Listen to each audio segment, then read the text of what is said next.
नमस्कार दोस्तों, स्वागत है एक नए वीडियो। हम लोग एडिटोरिया बुक में दिया हुआ बिहार इंटर स्तरीय एग्जाम के प्रैक्टिस सेट देख रहे हैं और आज प्रैक्टिस सेट नंबर 13 देखेंगे, जिसमें दिया हुआ 150 प्रश्नों को फुल डिटेल सॉल्यूशन भी करेंगे। तो आइए शुरू करते हैं पहले प्रश्न से। पहला प्रश्न है कि 9वीं शताब्दी ईस्वी में निम्नलिखित में किसके द्वारा चोल साम्राज्य की नींव डाली गई थी।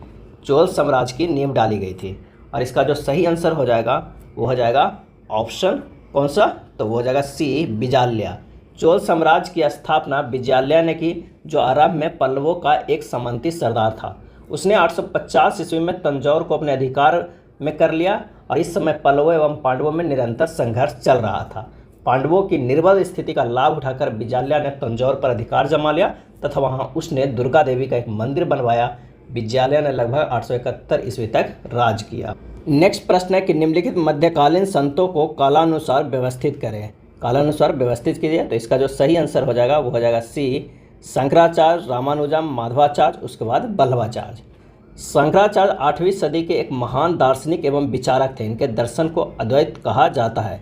इनकी भगवत गीता, उपनिषदों एवं वेदांत सूत्रों पर लिखी गई टीकाएं अत्यंत प्रसिद्ध हुई। रामानुजम की बात करें तो ये 11वीं सदी के प्रसिद्ध विद्वान हैं, जिन्होंने वेदों के साथ भक्ति परंपरा को सामंजस्य प्रदान करने की कोशिश की है। माधवाचार्य जो है वो 13वीं सदी में भारत में भक्ति आंदोलन के महत्वपूर्ण दार्शनिकों में से एक थे। वे तत्ववाद के प्रवर्तक थे, जिसे द्वैतवाद के नाम से भी जाना जाता है। और वल्लभाचार्य जो है वो 15वीं सदी के भक्तिकालीन सगुन धारा के कृष्ण भक्ति शाखा के आधार स्तंभ पुष्टि मार्ग के प्रणेता थे। यानी आंसर इसमें हो जाएगा वो हो जाएगा सी। ब्रिटिश ईस्ट इंडिया कंपनी ने बम्बई प्रांत किससे प्राप्त किया था? ब्रिटिश ईस्ट इंडिया, और इसका सही जवाब हो जाएगा ऑप्शन डी, पुर्तगालियों से। ब्रिटिश ईस्ट इंडिया कंपनी ने बम्बई प्रांत को पुर्तगालियों से प्राप्त किया था, क्योंकि 1661 ईस्वी में पुर्तगालियों ने अपनी राजकुमारी कैथरीन ब्रेगोंजा का विवाह ब्रिटेन के चार्ल्स द्वितीय से किया और बम्बई को उसे दहेज के रूप में दिया तथा राजकुमार चार्ल्स ने 1668 ईस्वी में बम्बई को 10 पाउंड के वार्षिक किराए पर ईस्ट इंडिया कंपनी को दे दिया था। नेक्स्ट है, किसने एक तरफ संस्कृत मुद्रा लेख के साथ चांदी के सिक्के निर्गत किए? और इसका सही जवाब है ऑप्शन बी, महमूद गजनबी। संस्कृत मुद्रा लेख के साथ चांदी के सिक्के महमूद गजनबी ने जारी किए थे।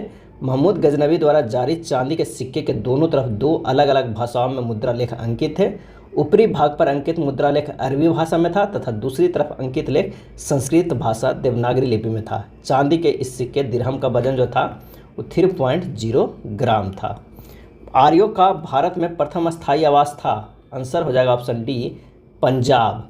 आर्य सर्वप्रथम पंजाब एवं अफगानिस्तान में आकर निवास किए थे। मैक्स मुलर ने आर्यों का मूल निवास स्थान मध्य एशिया को माना है और आर्यों द्वारा निर्मित सभ्यता वैदिक सभ्यता कहलाया है। वैदिक सभ्यता एक ग्रामीण सभ्यता था और आर्यों की जो भाषा थी वो वैदिक संस्कृति थी। उपनिषद पुस्तकें हैं निम्न में से किस पर आधारित है? और इसका सही आंसर हो जाएगा ऑप्शन सी, दर्शन पे।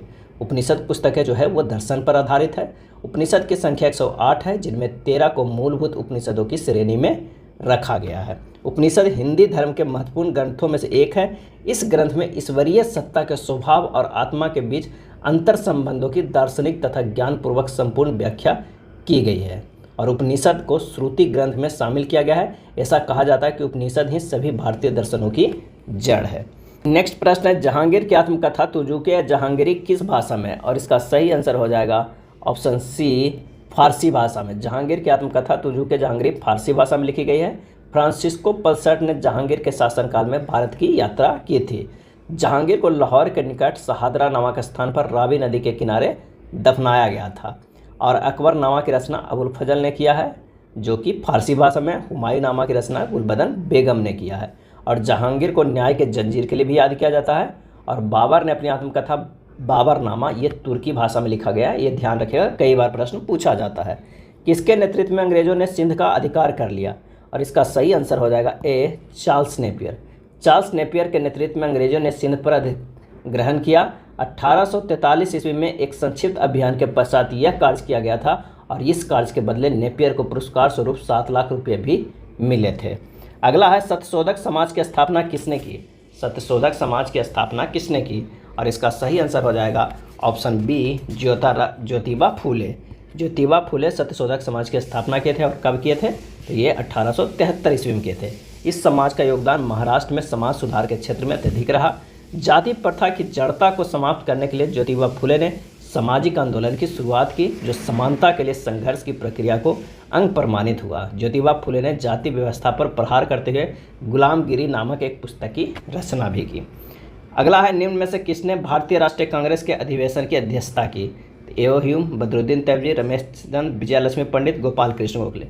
और इसका सही आंसर हो जाएगा बदरुद्दीन तैयबजी, रमेश चंद्र दत्त और कौन सा, गोपाल कृष्ण गोखले। और एओ ह्यूम कभी नहीं किए क्योंकि ये संस्थापक थे, ना कि कभी ये अधिवेशन की अध्यक्षता की। तो आंसर हो जाएगा ऑप्शन सी। अगला है, बॉम्बे प्रेसिडेंसी एसोसिएशन की स्थापना में कौन शामिल नहीं थे? और इसका सही आंसर हो जाएगा ए, आनंद चार्लू। बॉम्बे प्रेसिडेंसी एसोसिएशन की स्थापना में आनंद चार्लू शामिल नहीं थे। पी आनंद चार्लू मद्रास महाजन सभा के संस्थापक सदस्यों में थे, एक थे। बॉम्बे प्रेसिडेंसी एसोसिएशन की स्थापना जो है वह 1885 ईस्वी में बम्बई में फिरोज शाह मेहता, बदरुद्दीन तैयबजी एवं केटी तेलंग द्वारा की गई थी। बम्बई प्रेसिडेंसी एसोसिएशन की स्थापना का उद्देश्य था सरकारी पदों पर भारतीयों की नियुक्ति तथा भारत में सिविल सेवा परीक्षा को आयोजित कराने से संबंधित था। दीवाने अर्ज विभाग संबंधित था और सही आंसर हो जाएगा ऑप्शन सी, रक्षा विभाग से। दीवाने आरिज या आरिज ए मुमालिक सल्तनत काल में सैन्य विभाग की प्रमुख अधिकारी होता था। आरिज ए मुमालिक का विभाग ही दीवाने अर्ज कहलाता था। इस विभाग की स्थापना कौन किया था? तो बलबन ने किया था। 18 वर्ष की आयु पर मताधिकार का प्रयोग पहली बार आम चुनाव में कब किया गया?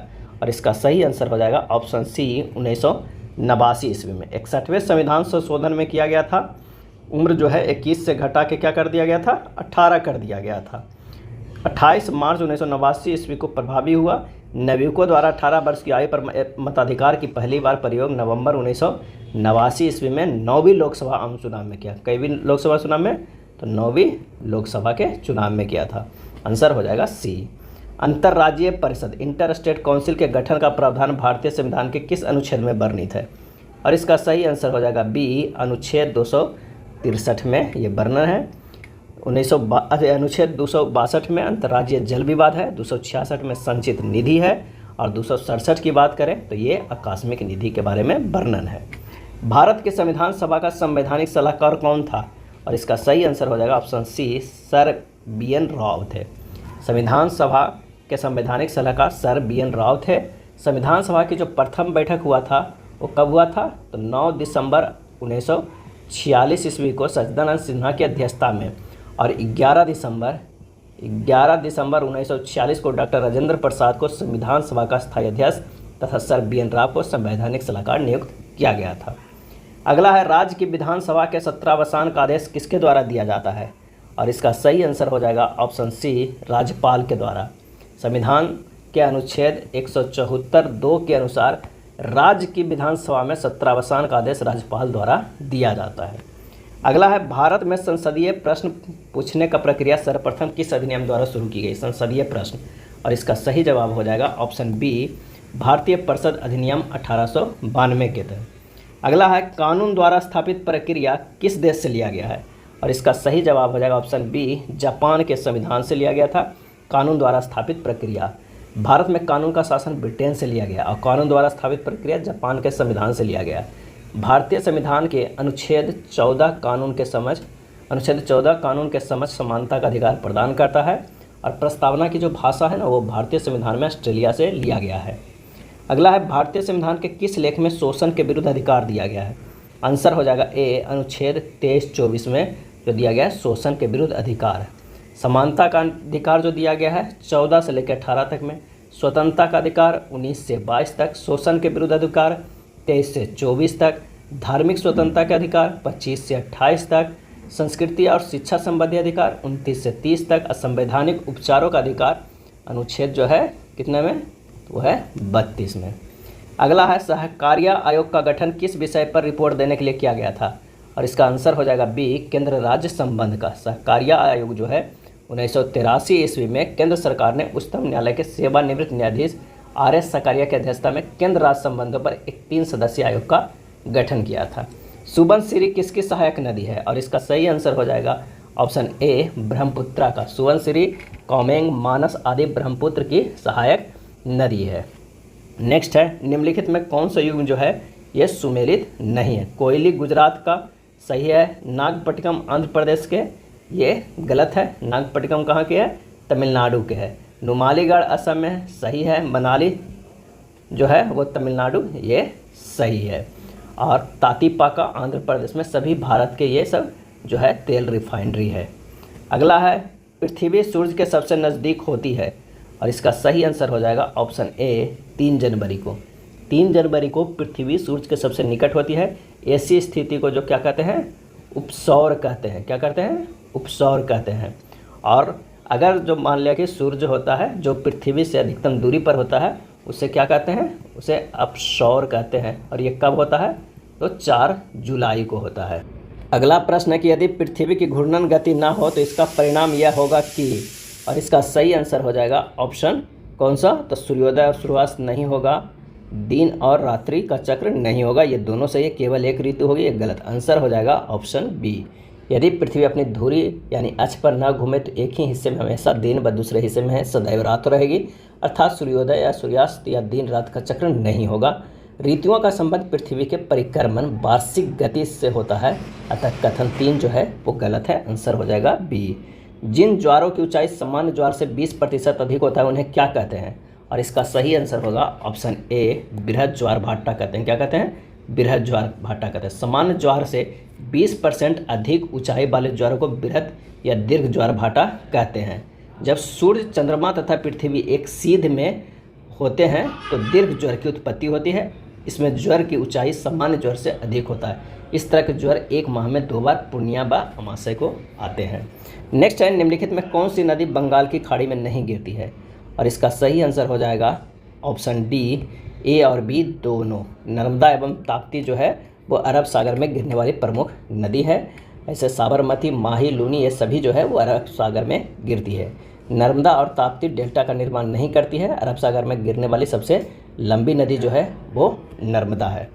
अगला है सूची 1 और सूची 2 को सुमेलित करना है। एक तरफ ज्वालामुखी पर्वत है, एक तरफ देश है। अगर म्याना है तो कहाँ है? तो वो फिलीपींस में है। माउंट सस्ता है तो वो है यूएसए में। अगर चिम्बोरेजो है तो वो कहाँ है? तो वो इक्वाडोर में है। और माउंट एक्ला है तो कहाँ है? आइसलैंड में। आंसर हो जाएगा बी।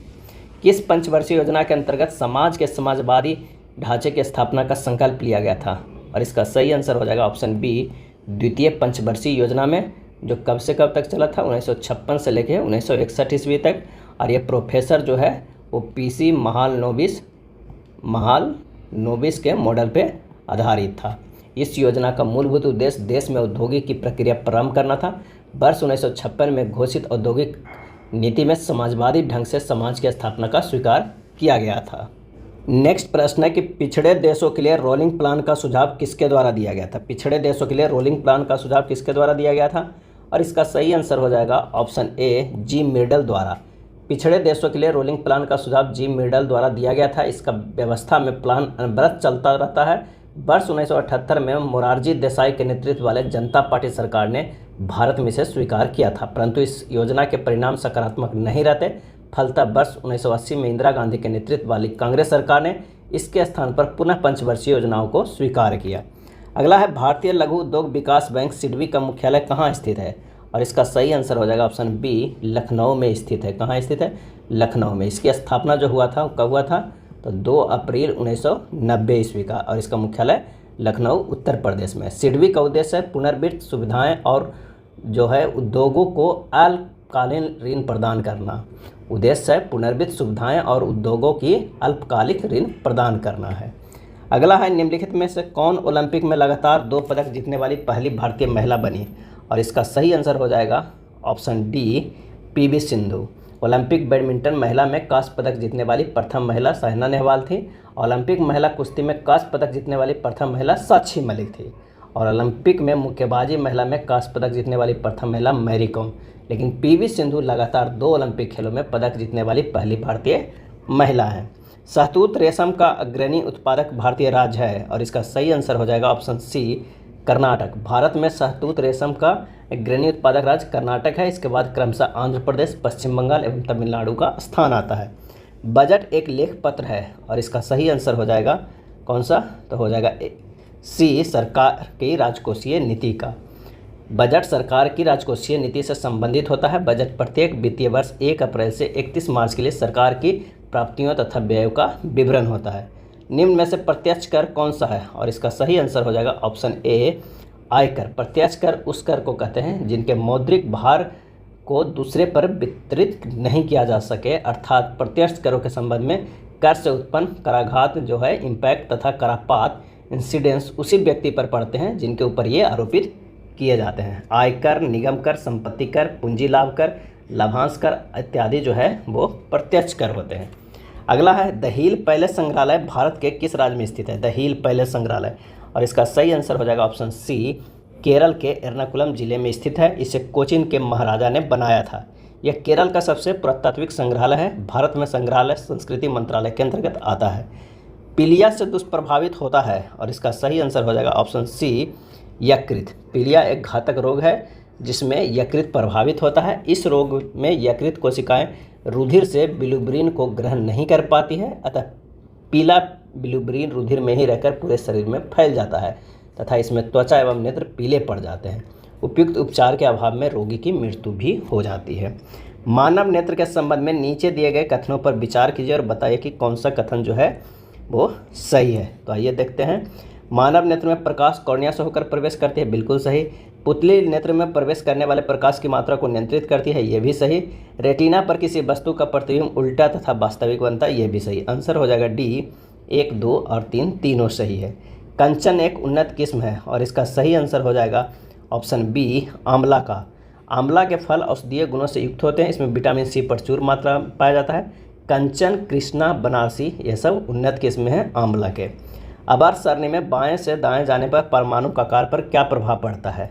और इसका सही आंसर हो जाएगा ए, घटता है। आवर्त सारणी में बाएं से दाएं जाने पर परमाणु का आकार तथा विद्युत धनात्मक दोनों घटती है, जबकि वर्ग में ऊपर से नीचे आने पर परमाणु का आकार एवं विद्युत धनात्मक दोनों जो है बढ़ती है। अगर इधर जाते हैं तो क्या होता है? घटती है, और अगर नीचे आते हैं तो क्या होता है?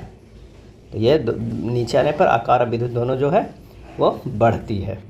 नेक्स्ट है डोलोमाइट का सूत्र क्या है?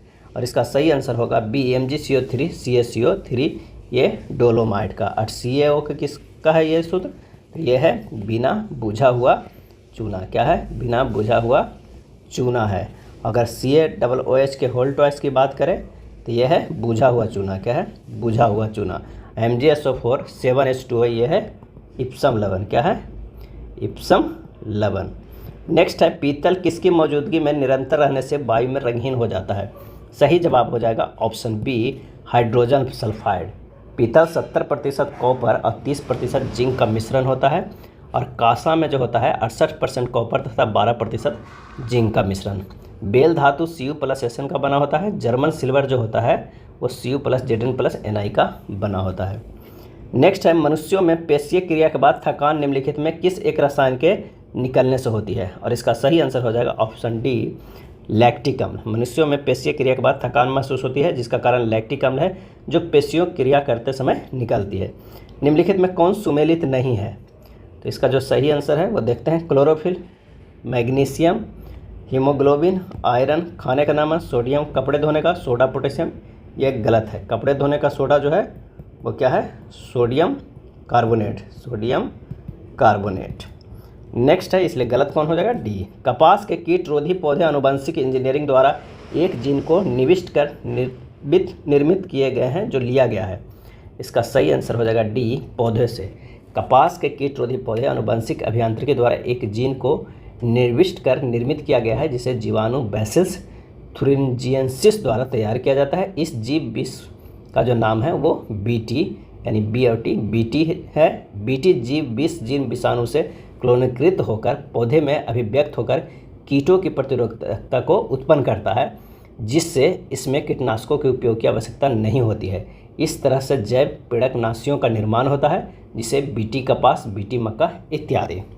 विभिन्न संस्कृतियों के वैज्ञानिक विवरण के तुलनात्मक अध्ययन को कहते हैं? आंसर हो जाएगा ए, इथनोलॉजी कहते हैं। निम्नलिखित में से कौन सा एक सुमेलित नहीं है ये बताना है। तो डेसिबल ध्वनि की प्रबलता की इकाई है, अश्वशक्ति शक्ति की इकाई है, समुद्री मील नौ संचालन से दूरी की इकाई है, सेल्सियस ऊष्मा की इकाई है। ये गलत है। सेल्सियस ताप को मापने का मात्रक है। ऊष्मा के जो मात्रक होता है, ऊष्मा के कौन होता है, वो कैलोरी होता है। वॉशिंग मशीन का कार्य सिद्धांत है और इसका सही आंसर हो जाएगा ऑप्शन ए अपकेंद्रन, और इसका आंसर जो 46 का है वो डी हो जाएगा। वॉशिंग मशीन का कार्य का सिद्धांत अपकेंद्रन है। निम्नलिखित में कौन सा कथन सत्य है, तो इसका सही जवाब हो जाएगा ए, किसी वस्तु का द्रव्यमान समान रहता है जबकि स्थान के अनुसार भार जो है वो बदलता रहता है। मानव शरीर में प्रोटीन का पाचन निम्नलिखित में से किस अंग में प्रारंभ होता है, और इसका सही आंसर हो जाएगा ऑप्शन डी अमाशय। मानव शरीर में प्रोटीन का पाचन अमाशय में प्रारंभ होता है। हालांकि पाचन का अधिकांश भाग छोटी आंत में संपन्न होता है तथा पचे हुए पदार्थों को अवशोषण भी मुख्यतः छोटी आंत में होती है। डब्ल्यूबीसी का बनना तथा आरबीसी का विनाश होता है, और इसका सही आंसर हो जाएगा ऑप्शन बी पलिहा में। शरीर में लाल रुधिर कणिकाओं का जीवन काल 120 दिनों का होता है, इसके बाद पलिहा में इनका विनाश हो जाता है। नेक्स्ट है, निम्नलिखित में किसमें ऋणात्मक आवेश होती है, और इसका सही आंसर हो जाएगा ऑप्शन सी बीटा कण। अल्फा किरण अल्फा कणों से बनी होती है जो धनावेशित हीलियम नाभिक होते हैं। बीटा कण ऋणावेशित इलेक्ट्रॉन एवं गामा किरण धनावेशित होती है। गामा विद्युत चुंबकीय तरंगें होती है। एक तत्व के समस्थानिक अलग अलग होते हैं, और इसका सही आंसर हो जाएगा ऑप्शन बी द्रव्यमान संख्या में। एक ही तत्व के वे परमाणु जिनकी परमाणु संख्याएं समान किंतु द्रव्यमान संख्याएं भिन्न भिन्न होती है समस्थानिक कहलाते हैं। थैलेसीमिया एक रोगी में शरीर के निम्न के संश्लेषण की क्षमता नहीं रखता है। थैलेसीमिया के रोगी में शरीर निम्न के संश्लेषण की क्षमता नहीं रखता है, और इसका सही आंसर हो जाएगा ऑप्शन सी हीमोग्लोबिन का। अगला है, सुमेलित कीजिए 1 और सूची 2 को। तो हाइड्रोलिक दाब का सिद्धांत किसने दिया है, तो आंसर हो जाएगा कौन सा, तो पास्कल। गति के जड़त्व का सिद्धांत किसने दिया है, तो वो है गैलीलियो। सौर प्रणाली का हीलियोसेंट्रिक सिद्धांत किसने दिया है, तो कोपरनिकस। और गुरुत्वाकर्षण का सार्वत्रिक नियम कौन दिया है, तो न्यूटन ने। आंसर जो हमारे पास आ जाएगा वो हो जाएगा बी। हवाई जहाज से यात्रा करते समय पेन से स्याही निकलने लगती है। सही जवाब है ए, वायुमंडल में कुछ वायु दाब में कमी के कारण। अधिक ऊंचाई पर जाने पर दाब क्रमशः कम होता जाता है। इस कारण ऊंचाई पर पहुंचने पर वायुमंडलीय दबाव एवं पेन के अंदर स्याही के दबाव का समय भंग हो जाता है, साम्य जो होता है वो भंग हो जाता है। पेन के अंदर स्याही का दबाव अधिक होने के कारण यह बाहर की ओर निकल पड़ती है। वास्तविक गैस किन परिस्थितियों में आदर्श गैस का व्यवहार करती है, और इसका सही आंसर हो जाएगा ऑप्शन बी निम्न दाब एवं उच्च ताप। निम्न दाब एवं उच्च ताप। निम्नांकित में से किससे टेप रिकॉर्डर की टेप लेपित रहती है, और इसका सही आंसर हो जाएगा बी फेरोमैग्नेटिक चूर्ण। टेप रिकॉर्डर की कैसेट में ध्वनि का अभिलेखन फेरोमैग्नेटिक चूर्ण के लेप चढ़े प्लास्टिक के टेप पर किया जाता है। फेरोमैग्नेटिक चूर्ण लोहे के छोटे छोटे कणों से बना होता है। रिकॉर्डिंग के समय ये कण से चुंबक प्राप्त करते हैं। किसी लिफ्ट में बैठे हुए व्यक्ति का अपना भार कब अधिक मालूम पड़ेगा, और इसका सही आंसर हो जाएगा ए, जब लिफ्ट त्वरित गति से ऊपर जा रही हो तब। माना कि व्यक्ति का द्रव्यमान m है और भार जो है वो क्या है, w है, तो लिफ्ट के त्वरण क्या है, a, ऊपर की ओर जा रही है, तो व्यक्ति पर लगने वाला गुरुत्व के कारण लगने वाला जो बल होगा वो कितना होगा, mg होगा। और लिफ्ट द्वारा ऊपर की दिशा में प्रतिक्रिया क्या होगा, m में होगा। तो न्यूटन के द्वितीय गति के नियम से हो जाएगा w माइनस mg बराबर m में, तो w बराबर कितना होगा, m into G plus a, यही आएगा। तो इससे होगा जब लिफ्ट त्वरित गति से ऊपर जा रही हो। साबुन के पतले झाग में चमकदार रंगों का बनना किस परिघटना का परिणाम है, और इसका आंसर हो जाएगा ए, बहुलित परावर्तन और व्यक्तीकरण का। साबुन के पतले झाग में चमकदार रंगों का बनना बहुलित परावर्तन और व्यक्तीकरण का परिणाम है। जब किसी पारदर्शक पतली परत यानी पानी की सतह पर तेल की पतली परत या साबुन के घोल के बुलबुले पर श्वेत प्रकाश आपतित किया जाता है, तो परत के दोनों पृष्ठों से परावर्तित और अपवर्तित प्रकाश किरणों में व्यतिकरण होता है, इंटरफेरेंस होता है। इस परिघटना को परिणामतः वह परत चमकदार दिखाई पड़ती है। अगला है, सर्वाधिक विद्युत चालकता वाला तत्व क्या है, और इसका सही आंसर हो जाएगा ऑप्शन ए, चांदी। जीव मंडल आरक्षित क्षेत्रों की पहली परियोजना स्कीम कौन सी थी, और इसका आंसर हो जाएगा बी, नीलगिरी जीव मंडल आरक्षित क्षेत्र। नीलगिरी जीव मंडल आरक्षित क्षेत्र वर्ष 1986 ईस्वी में स्थापित किया गया था, जो भारत का पहला जीव मंडल आरक्षित क्षेत्र था। विद्युत ऊर्जा को यांत्रिक ऊर्जा में बदलने वाली युक्ति कौन सा है, तो आंसर हो जाएगा ऑप्शन सी, विद्युत मोटर। जैविक अन्योन्याय क्रिया के किस प्रकार में एक जाति को लाभ तथा दूसरी जाति को हानि होती है, सही आंसर हो जाएगा ए, परिजीविता। परिजीविता ऐसी स्थिति है जिसमें परिजीवी अपने आश्रयदाता से पोषण प्राप्त कर उसे नुकसान तो पहुंचाता है पर समानता उसे मारता नहीं है, जैसे अमरबेल, जू आदि। निम्नलिखित में कौन सा जैविक नाइट्रोजन निर्धारण से संबंधित है? और इसका आंसर हो जाएगा डी, नीला हरा शैवाल। जैविक नाइट्रोजन निर्धारण से संबंधित नीला हरा शैवाल है। नीले हरे शैवाल अथवा साइनोबैक्टीरिया, नॉस्टॉक और एनाबिना स्वतंत्र जीवी प्रकाश संश्लेषित जीव है जो कि वायुमंडलीय नाइट्रोजन को स्थिरीकरण करते हैं और जल से भरे हुए धान के स्रोतों में नीले हरे शैवाल जैव उर्वरक का कार्य करते हैं। पारा प्रदूषक के रूप में किससे उत्सर्जित होता है? और इसका सही आंसर हो जाएगा ऑप्शन ए, कोयला आधारित विद्युत संयंत्रों से। विश्व पर्यावरण दिवस 2023 का थीम विषय क्या है? और इसका आंसर हो जाएगा A, solution to plastic pollution. Solution to plastic pollution. हाल ही में प्रदान किए गए जीआई टैग उत्पादों के संबंध में कौन सा सुमेलित नहीं है? हमें यह देखना है कौन सा सुमेलित नहीं है। तो अगर बात किया जाए रायगढ़ा साल, तो रायगढ़ा साल कहाँ का लिखा गया है? असम का। ये गलत है। रायगढ़ा साल जो है ये कहाँ का है? तो ये है उड़ीसा का। कहाँ? उड़ीसा का रायगढ़ा साल। खामती चावल अरुणाचल प्रदेश के। सलेमा साबूदान तमिलनाडु का। कालपी हैंडमेड पेपर उत्तर प्रदेश के। ये बाकी सब सही है। बार एंड बोमैन पुस्तक के लेखक कौन है? आंसर हो जाएगा option A, doctor M A. Hasan. Doctor M A. Hasan. Rachna Bisht Rawat लेखक हैं किस पुस्तक के? The Bipin the man behind the uniform. Amitabh Ghosh के प्रसिद्ध पुस्तक कौन है? Smoke and ashes. क्या है? Smoke and ashes. और के.एम. चंद्रशेखर का as good as my word. As good as my क्या है? वर्ड। विश्व खुशहाली सूचकांक 2023 में भारत का स्थान क्या है? और इसका आंसर हो जाएगा ऑप्शन ए, 126वां है। विश्व खुशहाली सूचकांक में संयुक्त राष्ट्र सतत विकास समाधान नेटवर्क द्वारा ये जारी किया जाता है। और 75वां स्थान पे किसका है? तो फिनलैंड का है। अगला है विश्व पर्यटन संगठन द्वारा भारत के किस गांव को सर्वश्रेष्ठ पर्यटन गांव 2023 का पुरस्कार दिया गया है? आंसर हो जाएगा ऑप्शन डी, धोर्डो, गुजरात का। भारत की पहली पुलिस ड्रोन यूनिट किस शहर में लॉन्च की गई? सही आंसर हो जाएगा ऑप्शन बी, चेन्नई में लॉन्च की गई।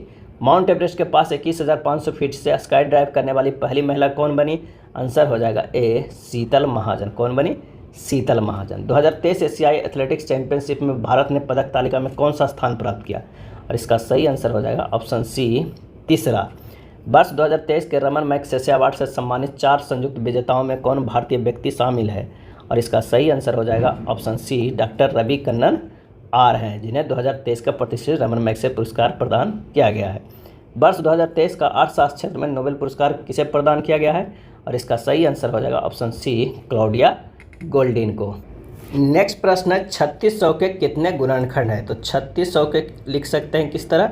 2 के पावर 4 गुना 3 के पावर 2 गुना 5 के पावर 2। तो गुणनखंडों की संख्या बराबर क्या हो जाएगा? तो ये हो जाएगा 4 + 1 हो जाएगा जो पावर में है, और गुना 2 + 1 हो जाएगा, और फिर कितना हो जाएगा? 2 + 1, यानी 5 गुना 3 गुना 3, टोटल कितना हो जाएगा? 45, 45। आंसर हमारे पास आ जाएगा कौन सा? तो ए, 45। नेक्स्ट है गुणनफल इतना और इतना के अंतिम 3 अंक क्या होगा? तो दी गई संख्या को गुणा करने पर एक इकाई का अंक 6 होगा, और विकल्प में ए में इकाई अंक सिर्फ 6 दिया हुआ है। अब देख सकते हैं 6 गुना 1 6 होगा, और यहाँ पर एक ही ए में दिया है, तो आंसर यहाँ पर ए हो जाएगा। 0.25 और 1.25 का महत्तम समवर्तक HCF क्या होगा? तो 0.25 को लिख सकते हैं 1/4, और 1.25 को लिख सकते हैं 5/4, और इसका HCF निकालिएगा तो क्या है? ऊपर वाला जो अंश होता है उसका HCF होगा, नीचे वाला हर होता है उसका LCM होगा। तो ऊपर वाला जो होगा अंश उसका HCF कितना? 1 और 5 का 1 होगा, और नीचे वाला जो है 4 4, तो उसका LCM कितना हो जाएगा? 4 हो जाएगा, यानी आंसर जो आएगा 0.25। सही आंसर हो जाएगा ऑप्शन सी। प्रश्न है निम्नलिखित अनुपातों का सही अवरोही क्रम ज्ञात करें। दिया हुआ है भिन्न में, इसे सही अवरोही क्रम ज्ञात करना होगा। सबसे पहले जो नीचे वाला है 30 15 50 20, उसका LCM ले लेंगे तो कितना हो जाएगा? तो LCM इसका 300 हो जाएगा। अब प्रत्येक भिन्न में 300 से गुना करने पर हमें क्या प्राप्त होगा? जैसे 17/30 है, इसको अगर हम 300 से गुना करेंगे तो क्या प्राप्त होगा? 170 प्राप्त होगा। उसी तरह 7/15 है, उसे 300 से गुना करेंगे तो इससे प्राप्त होगा 140। अगर 27 बटा कितना है 50 और गुना 300 से करेंगे तो इससे प्राप्त होगा 162 प्राप्त होगा।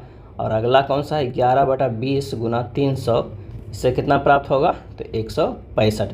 इसमें सबसे बड़ा कौन सा है तो 17 बटा 30 ये हो जाएगा। उसके बाद कौन सा हो जाएगा 165 वाला 11 बटा 20, उसके बाद कौन सा हो जाएगा 27 बटा 50, उसके बाद 7 बटा 15। आंसर हमारे पास निकल के आ जाएगा कौन सा तो बी हो जाएगा। नेक्स्ट है 6000 रुपया को पी क्यू और आर के बीच में 5, 7 और 8 के अनुपात में क्या करना है उसे बांटना है। टूटी बस इसे पी क्यू आर के बीच में 9:7:4 के अनुपात में बांट दिया गया है। इस बंटवारे में आर को कितनी राशि की हानि हुई है।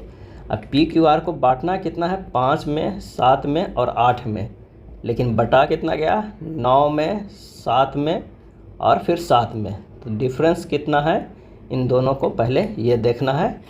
तो इन दोनों का डिफरेंस यहाँ पे 4 है, इन दोनों का डिफरेंस कितना हो जाएगा 4। तो 9 + 7 और +4 जो दिया हुआ है ये वो कितने के बराबर है तो 6000 के बराबर है। तो एक इकाई बराबर कितना हो जाएगा, इतना इकाई बराबर 6000, तो एक इकाई बराबर 300।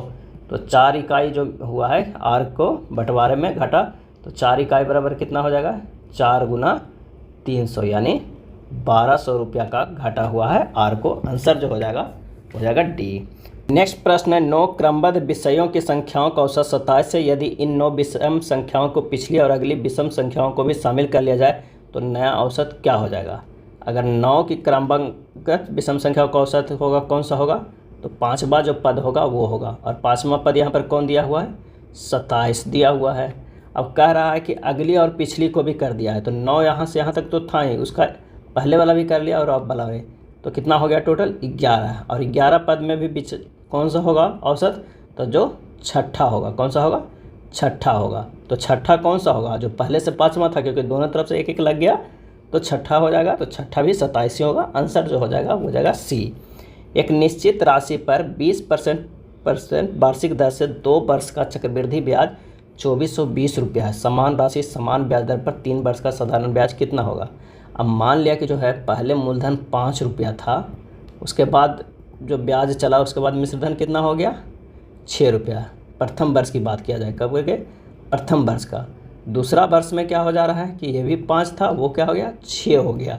तो इस तरह के अगर करें 25 था, अब ये हो गया 36। इन दोनों के डिफरेंस कितना होगा 11। यही तो हमें मिला है, मूलधन 25 है और मिश्रधन कितना है 36 है। इन दोनों के डिफरेंस जो है 11 हमारा चक्रवृद्धि ब्याज है, वो जो दिया हुआ है 2420 दिया हुआ है। तो 1 बराबर कितना हो जाएगा 220 है। 11 बराबर 2420, तो 1 बराबर 220। अब 25 है मूलधन, तो हो जाएगा 25 और गुना कितना 220 बराबर 5500 रुपया। अब मूलधन 5500 आ गया और हमें साधारण ब्याज निकालना है। तो साधारण ब्याज बराबर क्या हो जाएगा, समान राशि समान ब्याज दर पे 3 वर्ष के लिए। तो साधारण ब्याज बराबर हो जाएगा मूलधन कितना है 5500, दर कितना है समान है तो 20% है, और ये 3 वर्ष का बटा 100। आंसर हमारे पास आ जाएगा 3300। सही जवाब हो जाएगा ऑप्शन ए। नेक्स्ट प्रश्न है 5% वार्षिक साधारण ब्याज की दर से 3000 रुपया के ब्याज की तुलना में 2460 रुपया का साधारण ब्याज 162 रुपया कम होगा। लिया गया समय वर्ष में ज्ञात करना है। तो ब्याज बराबर हमारे पास हो जाएगा, ब्याज बराबर क्या हो जाएगा तो मूलधन गुना दर गुना समय बटा 100, यानी 3000 गुना 5 गुना टी बटा 100 है। उसमें माइनस क्या करना है 2460 गुना 5 गुना टी बटा कितना 100, और ये दोनों को माइनस करने पर कितना आ रहा है 162, जो कि हमारा प्रश्न में दिया हुआ है। यहीं से हल करना है। टी बराबर निकल जाएगा कितना 6 वर्ष, काट पीट कीजिएगा 6 वर्ष आ जाएगा। तो आंसर होगा ऑप्शन सी। एक वस्तु एक निश्चित मूल्य पर बेचा जाता है, यह इस कीमत के 40% पे बेचा जाता है। कितने परसेंट पे बेचा जाता है 40% पे बेचा जाता है, तो उसे 30% का नुकसान होता है। यानी जो बेचा गया वो 70% पे बेचा गया। मूल्य विक्रय मूल्य के 60% पे बेचे जाने पर प्रतिशत लाभ क्या हो जाएगा।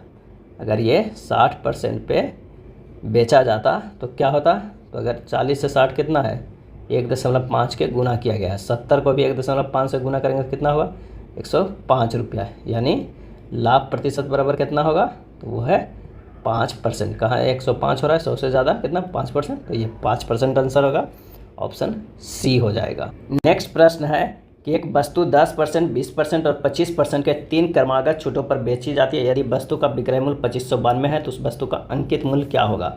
10% बराबर हम लोग क्या जानते हैं 1/10, 20% को जानते हैं 1/5 और 25% को जानते हैं 1/4। एक तरफ अगर अंकित मूल्य लिखते हैं और एक तरफ विक्रय मूल्य लिखते हैं। अंकित मूल्य अगर 10 है तो विक्रय मूल्य 9 है, अंकित मूल्य 5 है तो विक्रय मूल्य 4 है, अंकित मूल्य जो है 4 है तो विक्रय मूल्य 3 है। अब यहाँ से देखते हैं कि ये 4 काट देते हैं, यहाँ आते हैं 9 तिया 27, इधर 25 50। अब कह रहा है विक्रय मूल्य अगर 27 इकाई है, वो कितना दिया है 2592, तो 1 इकाई बराबर 96 होगा, 2592/27 96, तो 50 इकाई बराबर कितना हो जाएगा, तो 96 गुना 50 बराबर 4800। ये 50 इकाई किसका था, अंकित मूल्य का था, तो वही पूछ भी रहा है, तो आंसर हो जाएगा ऑप्शन बी। नेक्स्ट प्रश्न है एक्स वाई के व्युत्क्रमानुपाती है। यदि एक्स को 37.5% बढ़ाया जाता है तो वाई के मान में प्रतिशत परिवर्तन कितना होगा। ये होमवर्क रहा आप लोगों के लिए, इसका आंसर बता देते हैं। आंसर जो होगा वो ये होगा 27.27%। चलिए अगले प्रश्न पे चलते हैं। पेट्रोल की कीमत 60 रुपये लीटर से बढ़कर 75 रुपये लीटर हो जाता है। पेट्रोल की खपत को कितना प्रतिशत कम करना होगा ताकि बढ़ा हुआ खर्च केवल 10% रहे। अगर पेट्रोल के पहले कीमत 60 रुपया था, अब हो गया 75, यानी ये 4 पहले था, अब ये 5 में बढ़ गया।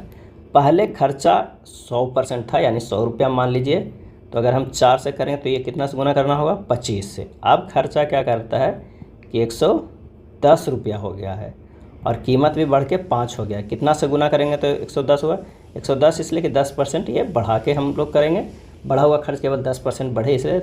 ये अब कीमत 5 हो गया, तो इसे कितने बार है 22 बार है, यानी इन दोनों का जो डिफरेंस है वो कितना का है 3 का है।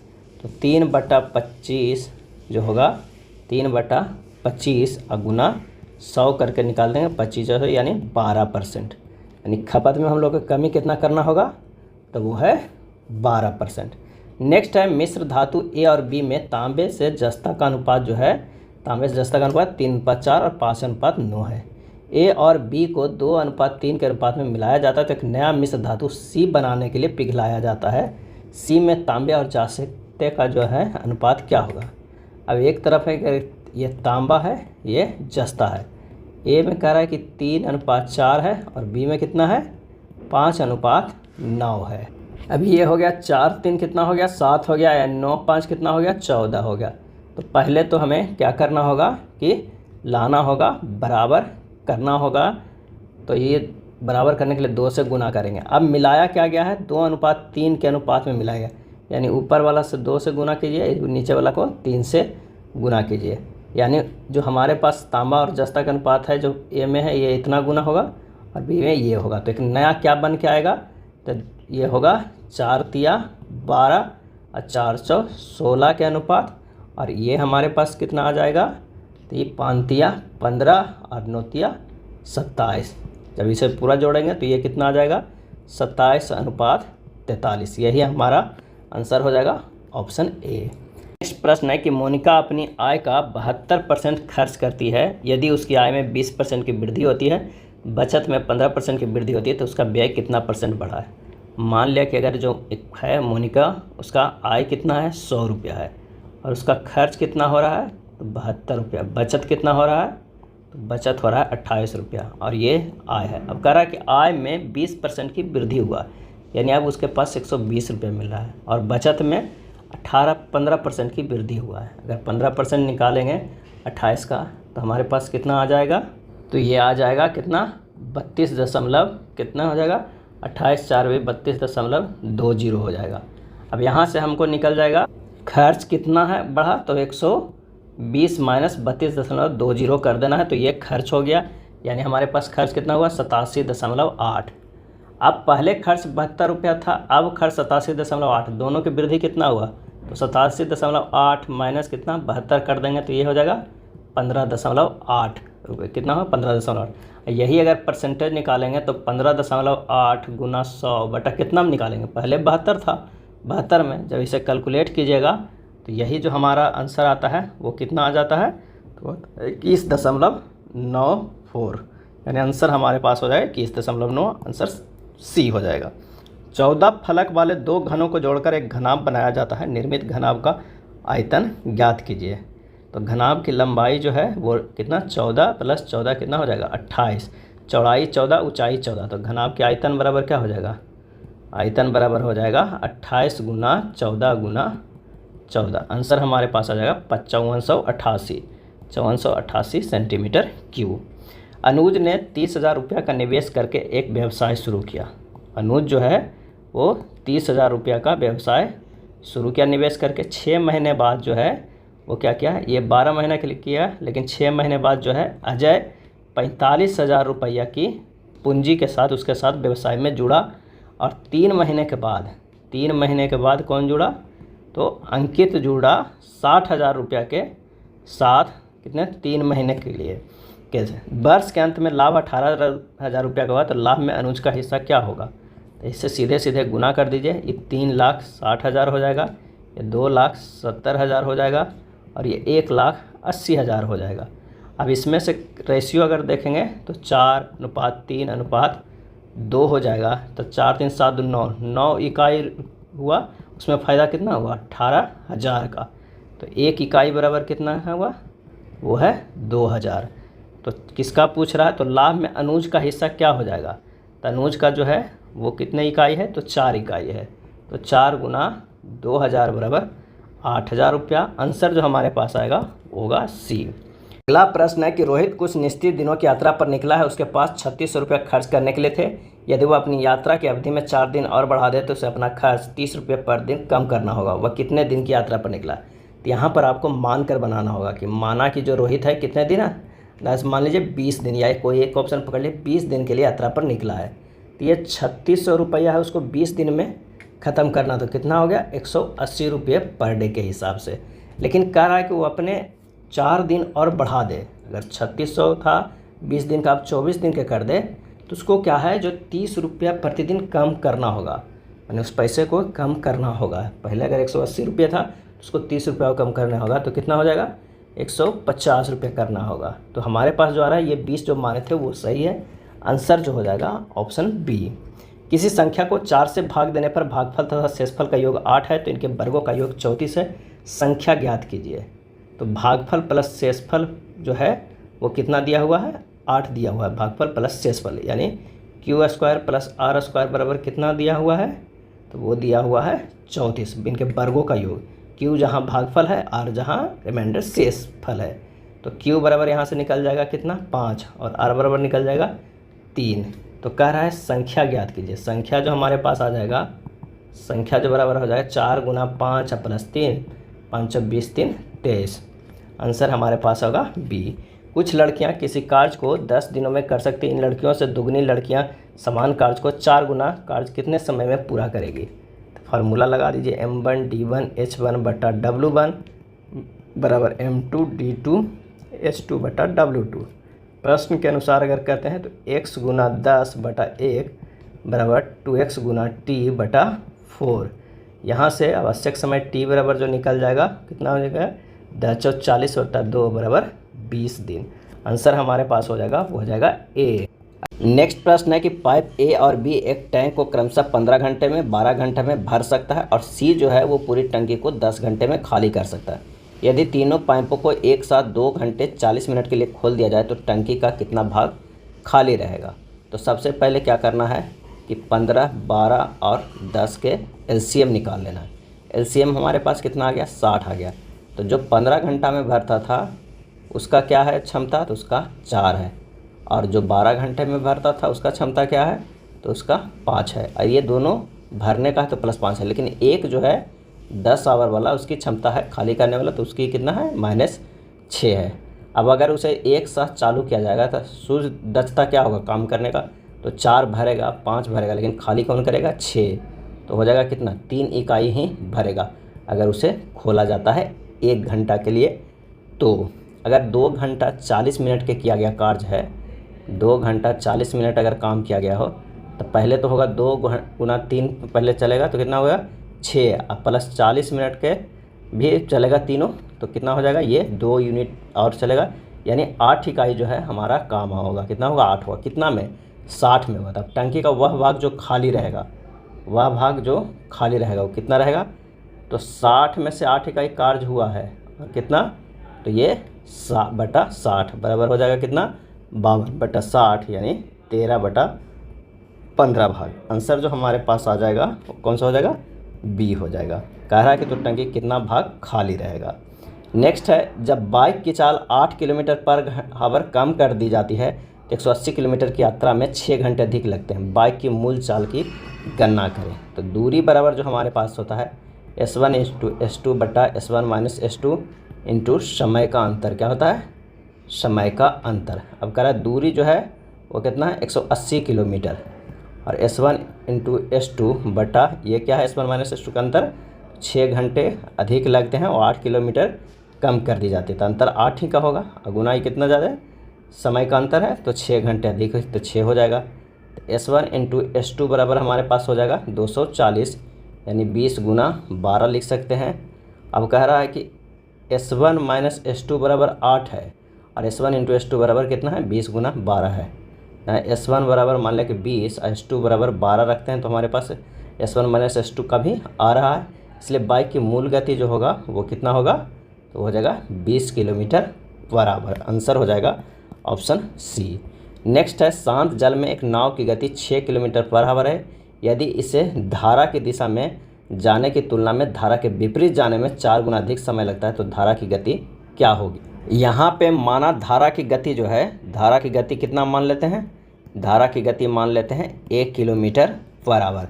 अब कह रहा है कि समय जो है 4 लग रहा है तब जब ये प्रतिकूल है, और अगर अनुकूल रहता, क्या रहता, अनुकूल रहता तो कितना होता, 1 होता, और अगर इस समय लग रहा है तो चाल क्या हो जाएगा, प्रतिकूल में 1 अनुपात और अनुकूल में कितना, 4। अब इसलिए हम निकाल सकते हैं कि 6 तो दिया हुआ है कौन, जब शांत जल में एक नाव की गति है तो 6 - A बटा 6 + A यानी धारा के एक अनुकूल और प्रतिकूल हो गया होगा तो कितना का रेशियो, 1/4 का। अगर प्रतिकूल है तो 6 - A होगा, अनुकूल है तो 6 + A जुड़ जाएगा तो 1/4 हो जाएगा। तो A बराबर यहाँ से निकल जाएगा 3.6 किलोमीटर पर आवर। आंसर हो जाएगा ऑप्शन डी। एक वस्तु को 40% की हानि पर बेचा जाता है, यदि हानि की राशि वस्तु के विक्रय मूल्य का लगभग कितना प्रतिशत है। अगर मान लिया कि कह रहा है कि क्रय मूल्य जो है वो कितना है, 100 है, हानि पे बेचा जा रहा है 40 पे, तो विक्रय मूल्य कितना हो जाएगा, जो विक्रय मूल्य हो जाएगा वो 60 रुपया। अब कह रहा है कि हानि की राशि वस्तु के विक्रय मूल्य का लगभग कितना प्रतिशत है। तो हविष्ट हानि जो था हमारे पास 40 और निकालना कितने पे, 60 पे, यही प्रश्न में कह रहा है। हो जाएगा 66.67%। आंसर हो जाएगा ऑप्शन ए। नेक्स्ट है, एक समूह की औसत आयु से 4 वर्ष की वृद्धि होती है। जब 32 वर्ष की आयु वाले व्यक्ति को 56 वर्ष की आयु के व्यक्ति द्वारा प्रतिस्थापित किया जाता है तो समूह में लोगों की संख्या ज्ञात कीजिए। तो लोगों की आयु का बढ़ा हुआ योग कितना है, तो 56 - 32 बराबर 24। औसत बराबर क्या होता है, औसत बराबर होता है आयु का योग। आयु का योग कितना है, 24 यानी और बटा लोगों की संख्या। तो हमारे पास जो होगा औसत है यहाँ पर कितना दिया हुआ है, 4 वर्ष की वृद्धि हो रहा है, यहाँ होगा लोगों की संख्या। अब लोगों की संख्या बराबर क्या हो जाएगा, लोगों की संख्या बराबर हो जाएगा 24 बटा औसत। औसत कितना दिया हुआ है, 4 यानी 6। आंसर हमारे पास आ जाएगा ए। प्रश्न है कि 225 रुपये का धन 2 वर्ष में 256 रुपया हो जाता है तो चक्रवृद्धि ब्याज की दर ज्ञात करें। कह रहा है अगर ये मूलधन है और ये मिश्र धन है, अगर ये 225 रुपया तो ये 256 हो जाता है, और कितने साल का है तो 2 साल का। तो हो जाएगा कितना, ये 15 हो जाएगा, ये 16 हो जाएगा। इन दोनों के डिफरेंस कितना है, 1 है। फिर ये कितना 15 में तो गुना 100 कर दें, 20/3 बराबर 6.2 3% हो जाएगा। अगला है, एक घड़ी में 4:30 बजे हैं, अगर मिनट की सुई पूरब दिशा में है तो घंटे की सुई किस दिशा में हो जाएगा। इसका जो सही आंसर हो जाएगा ऑप्शन जो हो ए, उत्तर पूरब में हो जाएगा। यदि बीते कल से पहले वाला दिन रविवार था तो आने वाले कल के अगले दिन के 3 दिन बाद कौन सा दिन होगा। तो इसका बीता हुआ कल एक हुआ प्लस पहला दिन प्लस आने वाला कल प्लस अगला दिन प्लस 3, अर्थात जो होगा वो कितना 7 होता है, यानी 0 दिन। तो रविवार प्लस 0 क्या हो जाएगा, रविवार ही हो जाएगा। आंसर हो जाएगा ए। कथन 4 n = 5 <8 जो है वो अनुपात है 18 5 लेस देन इक्वल देन 9। तो निष्कर्ष निकालना है, ये होगा तो इससे हमारे पास निष्कर्ष निकलता है कि 4 लेस देन 9 होगा, लेकिन 18 लेस देन 4 जो है वो नहीं होगा। आंसर हो जाएगा कि केवल निष्कर्ष एक जो है वो अनुसरण करता है। अगला है, एक घन को 216 बराबर छोटे घनों में विभाजित किया जाता है। घन को विभाजित करने से पहले इसके प्रत्येक सतह को विभिन्न रंगों के साथ रंगा गया है। एक से अधिक रंग के कितने छोटे घन बनेंगे?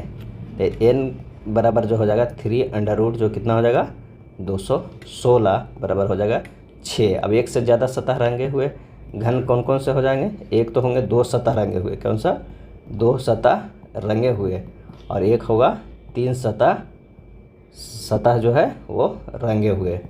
अब 2 सतह रंगे के फॉर्मूला है 12 × n-2। 12 और n कितना है 6 - 2 बराबर 48। और 3 सतह रंगे हुए वाला कितने हो जाएंगे? तो ये तो 8 हो जाएंगे, और 8 होंगे, और इसका जो है वो करेंगे दोनों के जोड़ देंगे। 48 + 8 कितना हो जाएगा 56। आंसर हो जाएगा ऑप्शन डी। शब्दों के अक्षर अव्यवस्थित तथा संख्यांकित किए गए हैं। दिए गए विकल्पों में वह विकल्प चुनिए जो दिए गए अक्षरों को अर्थपूर्ण शब्द बनाने का सही क्रम है। इसका आंसर हो जाएगा, कौन सा अक्षर बनेगा? तो बनेगा कॉन्वेंस। तो आंसर होगा ऑप्शन बी। नेक्स्ट प्रश्न है कि यदि दक्षिण पूर्व उत्तर हो जाए, उत्तर पूर्व पश्चिम हो जाए और आगे भी परिवर्तन का यही क्रम जारी रहे तो पूरब क्या होगा? तो इसका आंसर हो जाएगा बी, उत्तर पश्चिम हो जाएगा। कितने विभिन्न तरीकों से शब्द मोनेस्टर के अक्षरों को व्यवस्थित किया जा सकता है? मोनेस्टर को में अक्षरों की कुल संख्या कितनी है? 7 है। तो इसे व्यवस्थित करने के लिए फैक्टोरियल 7 होता है, यानी 7 × 6 × 5 × 4 × 3 × 2 × 1। आंसर हो जाएगा 5040। आंसर होगा ऑप्शन सी। 8:30 बजे के समय के दौरान मिनट की सुई और घंटे की सुई के बीच का कोण क्या होगा? तो कोण बराबर हम लोग फार्मूला जानते हैं 30h - 11/2m होता है।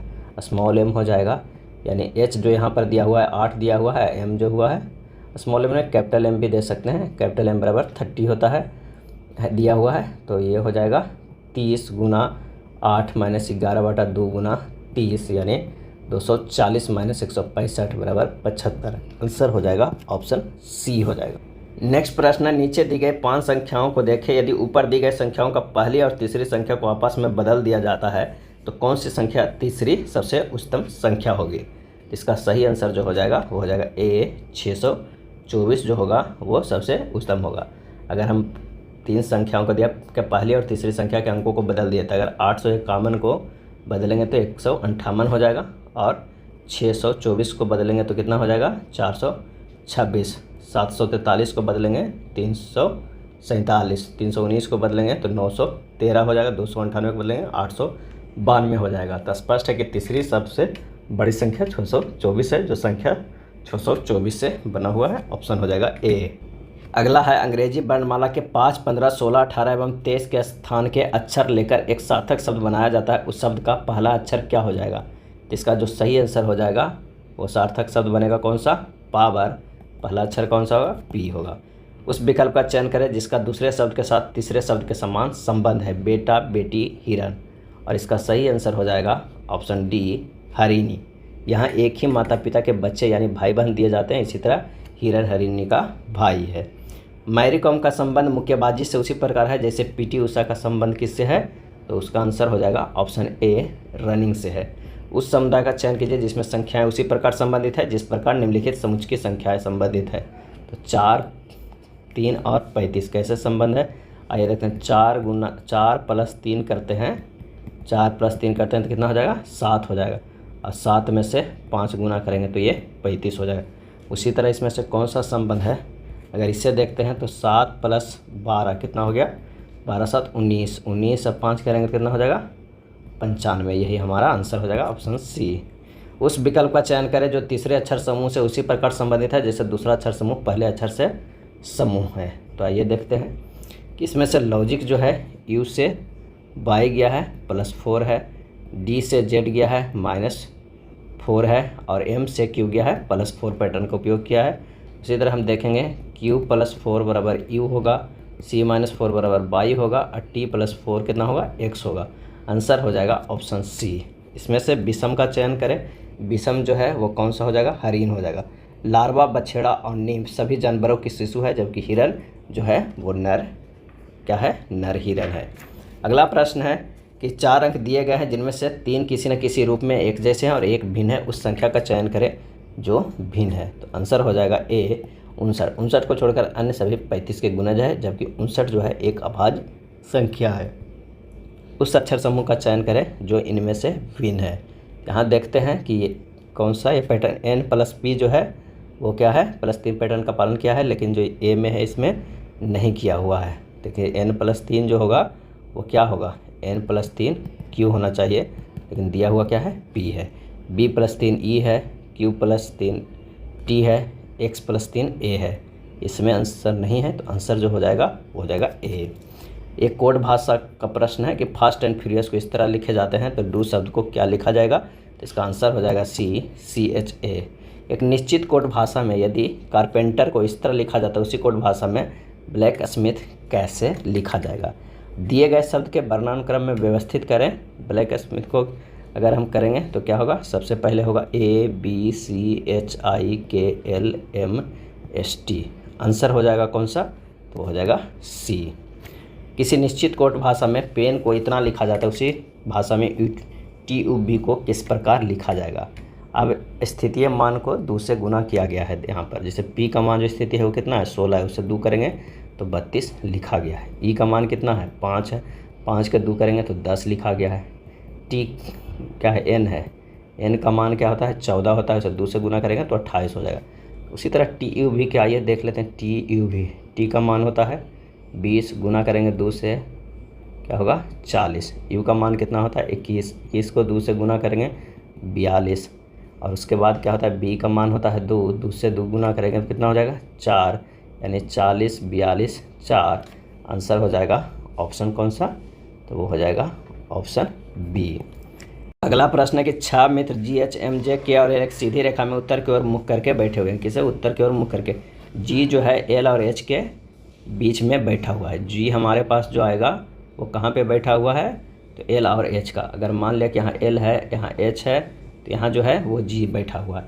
H जो है M के दाएं से चौथा स्थान पे बैठा हुआ। अगर M यहाँ पर है तो पहला, दूसरा, तीसरा, चौथा पे बैठा हुआ है। K H के ठीक दाएं बैठा हुआ है।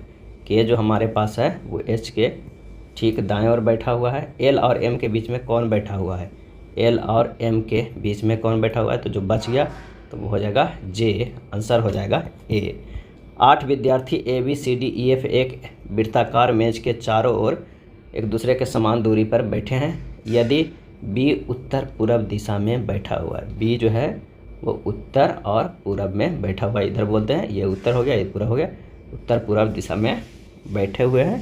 तो H किस दिशा में बैठा हुआ है, तो यहाँ B है तो यहाँ बैठा होगा A होगा, यानी B है, तो यहाँ C होगा, यहाँ D होगा, यहाँ E होगा, यहाँ F होगा, यहाँ क्या होगा, G होगा और यहाँ H होगा। आंसर जो होगा उत्तर और पश्चिम में ऑप्शन कौन सा, D हो जाएगा। दिए गए समीकरण को सही बनाने के लिए किन 2 संकेतों को आपस में बदलना होगा। आंसर हो जाएगा B को बदलना होगा। सही विकल्प का चयन करें जो अंग्रेजी शब्दकोश में दिखाई देंगे। इसका सही जवाब हो जाएगा ऑप्शन D। स्टार चिन्हों को क्रमिक रूप में बदलने के लिए दिए समीकरण को संतुलित करने के लिए गणितीय चिन्हों को सही संयोजन का चयन करें। इसका सही आंसर हो जाएगा, वो हो जाएगा A। दिए गए शब्दों को तर्क और अर्थ के आधार पर व्यवस्थित कीजिए। तो आइए इसे व्यवस्थित करें। सूर्य से दूरी के अनुसार सही क्रम होगा कौन सा, तो वो होगा पहले बुध, शुक्र, पृथ्वी, मंगल, बृहस्पति, शनि। आंसर हो जाएगा B। रोहित अपनी कक्षा में शीर्ष से 18वें स्थान पे है। जो शीर्ष से है उसमें कितने पे है रोहित, तो वो 18वें स्थान में। 17 ये हुआ, 18वें। जब नीचे से गिना जाता है तो वो 36वें स्थान पे, 35 ही होगा और 36वें स्थान पे आता है। कक्षा में छात्रों की कुल संख्या कितना है, 35 + 17 + 1, तो ये कितना हो जाएगा, तो आंसर हमारे पास आ जाएगा कौन सा, तो वो हो जाएगा C 53। कितना हो जाएगा, ये हो जाएगा 53।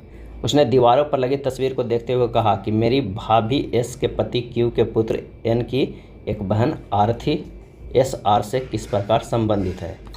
मेरी भाभी जो है, मेरी भाभी कह रहा है कि S के पति Q, यानी S के जो है पति Q के पुत्र, जो हमारे पास एक है क्या आया, N जो पुत्र कि एक बहन है कौन सा आर थी, एस आर से किस प्रकार संबंधित है।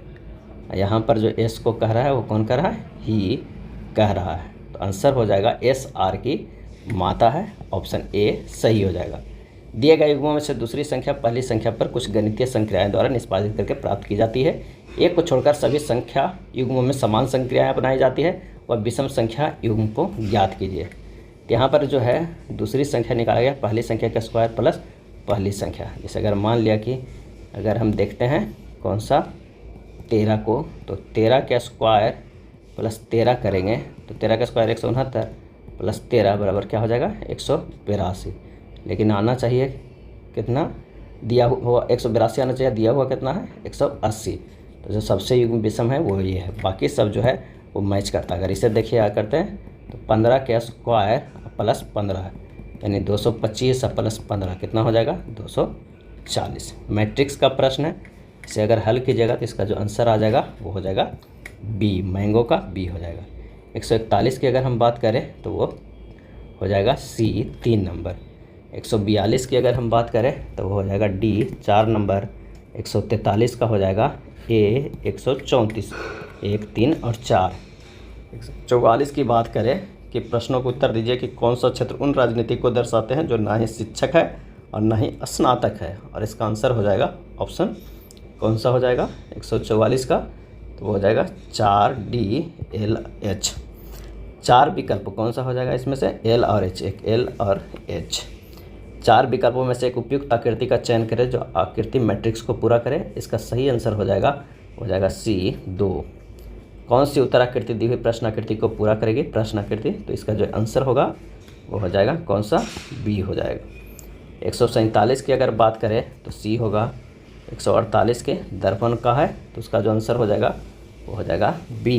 149 की बात करें तो ट्रायंगल की संख्या कितनी हो जाएगी, तो इसमें ट्रायंगल की संख्या जो हो जाएगी वो 15 हो जाएगा सी। 150 की बात करते हैं तो इसका आंसर हो जाएगा ए। यह था बिहार एसएससी इंटर स्तरीय एडिटोरिया वॉल्यूम 2 में दिया हुआ प्रैक्टिस सेट। वीडियो अच्छा लगा तो लाइक एंड शेयर कर दिएगा। धन्यवाद।